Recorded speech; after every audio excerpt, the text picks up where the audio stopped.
స్వతంత్రము అనుగ్రహించి క్రీస్తు మనలను స్వతంత్రులుగా చేసి ఉన్నాడు. కాబట్టి మీరు స్థిరముగా నిలిచి మరలా దాస్యమను కాడి క్రింద చిక్కుకొనకుడి. గలతీలకు 5:1. ప్రియమైన సహోదరి సహోదరులకు, ప్రజలందరికీ 79వ స్వాతంత్ర దినోత్సవ శుభాకాంక్షలు. కొన్ని సంవత్సరముల క్రితం కొన్ని వేల మంది ప్రజలు తమ ప్రాణాలను లెక్క చేయక దేశ స్వాతంత్రం కోసం పోరాటం చేశారు. ఏమి తిన్నారో మర్చిపోయారో, ఏమి కోల్పోతున్నారో మర్చిపోయారు. ఇంటి దగ్గర తమ కొరకు వేచి చూసే భార్య, భర్త, బిడ్డలు, తల్లి, తండ్రులను విడిచిపెట్టారు, మరచిపోయారు. దేశము బాగుంటే మేమంతా బాగుంటాము. దేశానికి స్వతంత్రం వస్తే మాకు ఈ బానిస సంకెళ్ళు విడిపోతాయి, స్వేచ్ఛ వస్తుంది.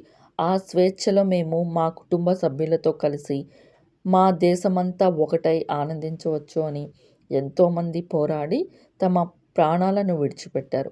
చిట్ట చివరికి దేశానికి స్వతంత్రాన్ని అనుగ్రహించారు.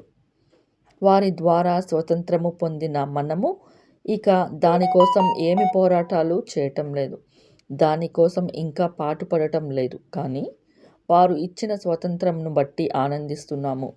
ప్రశాంతంగా ఎవరి దాసత్వము క్రింద లేకుండా స్వతంత్రులుగా జీవిస్తున్నాము.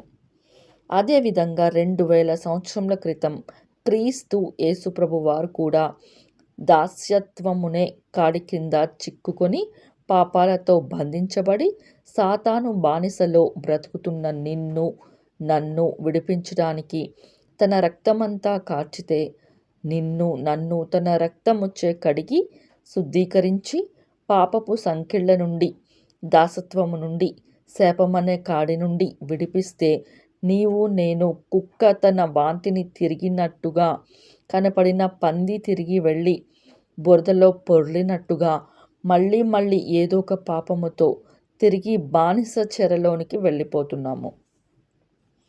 ఇందుకోసమేనా కలువరి సిలువలో క్రీస్తు మన కోసం మరణించింది? ఇందుకోసమేనా క్రీస్తు ప్రాణం పెట్టింది? కాబట్టి ఒక్కసారి ఆలోచించు. పాప బంధకాల నుండి పూర్తిగా విడిపించబడ్డావా? లేక ఇంకా ఏదో ఒక పాపమనే కాడి క్రింద బతుకుతున్నావా? నేటి దినంలో అనేక వివిధ రకములైన పాపములకు మనుషులకు, లోకానికి, సాతానుకి బానిసలుగా జీవిస్తూ వారికి లేదా వాటిలోకి లోబడి జీవిస్తూ ఉంటున్నారు.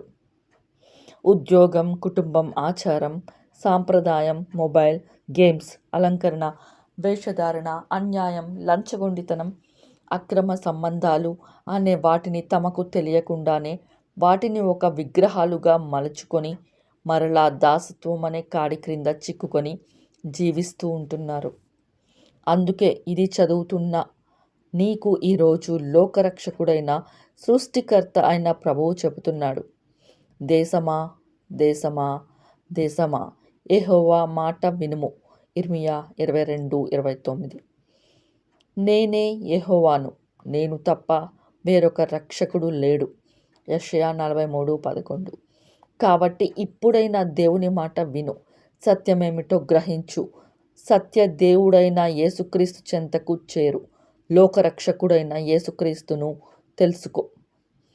సమస్త మనుషులందరికీ ప్రభువైన యేసుక్రీస్తు ద్వారా పాపం కింద మనకు స్వతంత్రము, లోకం మీద మనకు స్వతంత్రము, సాతాను మీద మనకు స్వతంత్రము, దురాత్మల మీద మనకు స్వతంత్రము, అంధకార శక్తుల మీద మనకు స్వతంత్రము, లోకాశల మీద మనకు స్వతంత్రము, జీవపు డంబము మీద మనకు స్వతంత్రము, నేత్రాస మీద మనకు స్వతంత్రము, శరీరాస మీద మనకు స్వతంత్రము అని లోకరక్షకుడైన యేసుక్రీస్తు వారు చెబుతుంటే, ఇంకా ఎంతో కాలం పుణ్యం కోసం, పాపాలు పోవటం కోసం పుణ్యక్షేత్రాలు తిరుగుతూ, గంగా యమున నదిలో మునుగుతూ, జపాలు వ్రతాలు చేస్తూ, శకునము చూస్తూ, సృష్టికర్తను వెతకకుండా ఆయన చేసిన ప్రతి చెట్టును, జంతువును, మనుషులను పూజిస్తూ, మనుషులు సృష్టించిన వస్తువులకు బానిసై ఇంకా ఎంతకాలం ఉంటావు? నేడైతే సత్యమేమిటో తెలుసుకో. నీవు పూజిస్తున్న విగ్రహాలు నిజముగా నీకు రక్షణ చేయగలుగుతున్నాయా? అవి నీతో మాట్లాడగలుగుతున్నాయా?